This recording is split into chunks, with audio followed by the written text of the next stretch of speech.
Sa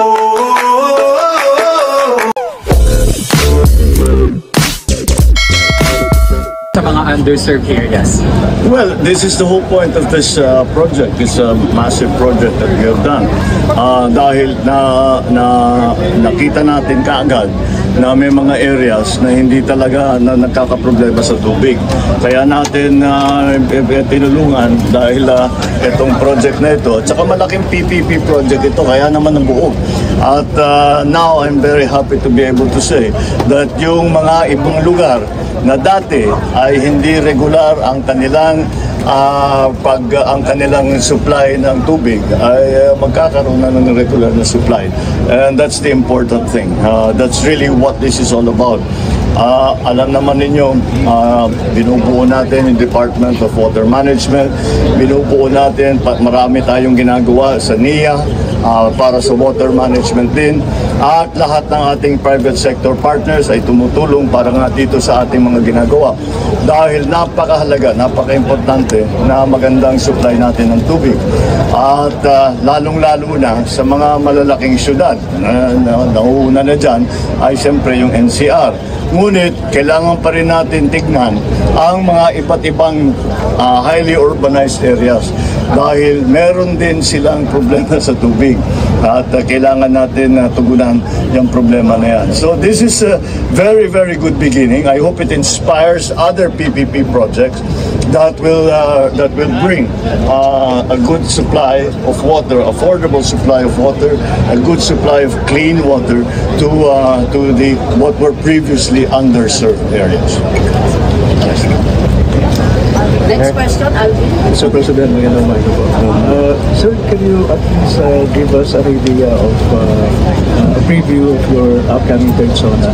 Highlights, how long it will take, and sir, yung attire? Yung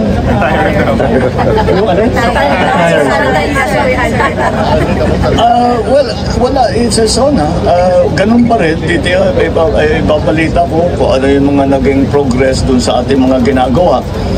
Yung ating mga binigkas nung mga unang SONA ay i-report ko. Kasi ang SONA report sa bayan yan eh. So i-report ko kung talaga bang yung mga sinimula natin ay tuloy-tuloy at maganda pa rin ang progress, at kung gaano pa katagal bago matapos yung mga malalaking project na yan. At titignan din natin, siyempre, we will also report on the state of the nation in the sense that what are the lives of our people, how are they doing, the economy, how is it doing, criminality, how are we doing on that, how are we doing, and the other problems, social problems that we're facing, such as drugs, such as the different threats that have been coming to us. Marami tayong mga issue na kailangan pag-usapan. Kaya i-report talaga sa bayan yan. And yun lamang, sa tutulan, ang pinaka-problema namin ay paano namin ipagkakasa lahat doon sa isang SONA ng mga isang oras na salita. Kaya ang ginawa namin ay meron kaming ginawang brief, ganun kakapal, which is a report to the nation which goes into the detail. The detail that I cannot go into during the SONA dahil masyadong mahaba. Kaya we will provide that to, of course, the media and to all our other partners, both private sector, both in the public sector, pati sa mga eskwela at lahat, para malaman ng tao kung ano yung ginagawa natin at kung yung mga pangako na ating sinabi kung talaga nating tinutupad. And that's basically what the SONA is going to look like. Next question, SONA Sir, kagabi po, meron kayong announcement that the Philippines will host the Lost and Damaged very good news yan. Sir, para po sa isang ordinaryong Pilipino, ano po ang significance niyo? Okay, tama. Good question. Mahalaga ito dahil yung Loss and Damage Fund, yan ang pondo na binibigay ng mga developed countries, mga mayayaman na bansa. Yan ang kanilang pondo na ibibigay para ayusin yung mga naging problema sa environment dahil nga sa industrialization na ginawa nila. At sinasabi nila may damage, may loss ang mga developing countries dahil sa industrialization ng mga mayayaman na bansa. Ngayon, nag-agree ang mga developed countries, kung tawagin, nag-agree ang developed countries na magbubuo sila ng pondo para mabigyan ang developing countries naman ng tulong. Dahil itong climate change na nangyari na ito ay dahil sa industrialization.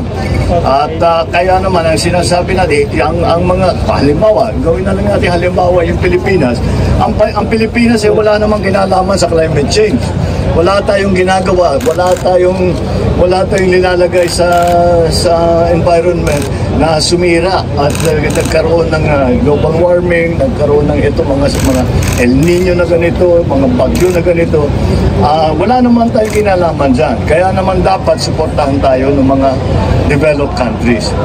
Ang magdidesisyon kung saan ilalagay yung pondo na yan ay nasa Loss and Damage Fund Board.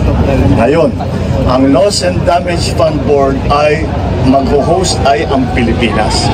Kaya naman, magiging malaki ang ating impluensya para lahat ng ating pangangailangan, lahat ng ating pananaw tungkol dito sa subject matter na ito ay maaari nating sabihin at maaari magka-influence tayo.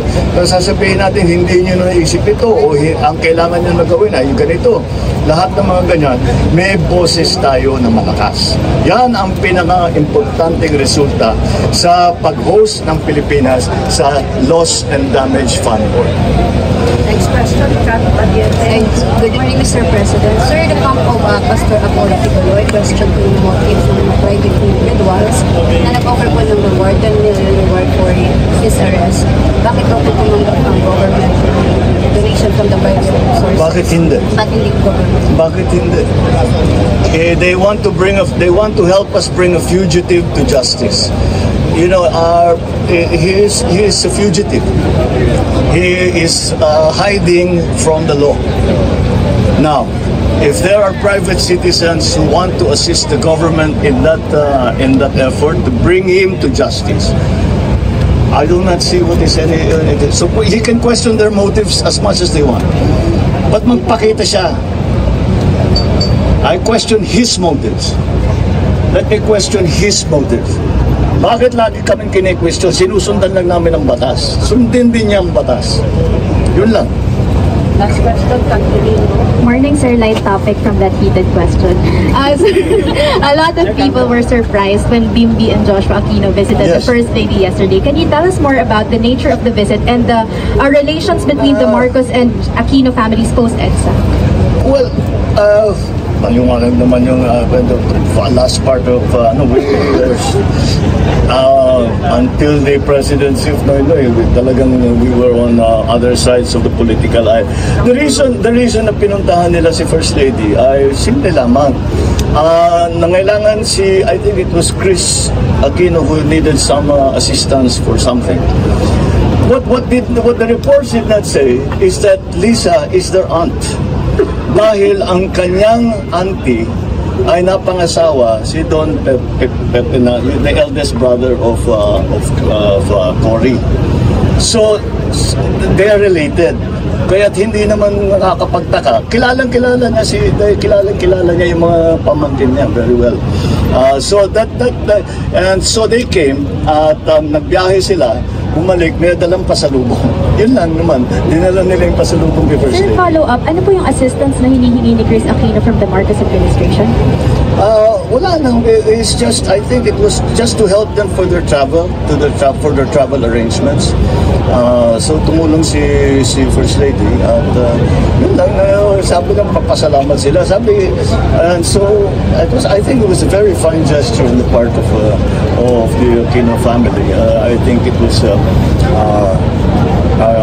it sort of, I suppose, put a little more, how do you say, personal, a human interaction between our families. So, The feud between the two families well, we've always been okay. We just don't agree politically. Thank you. Okay. Thank you, sir.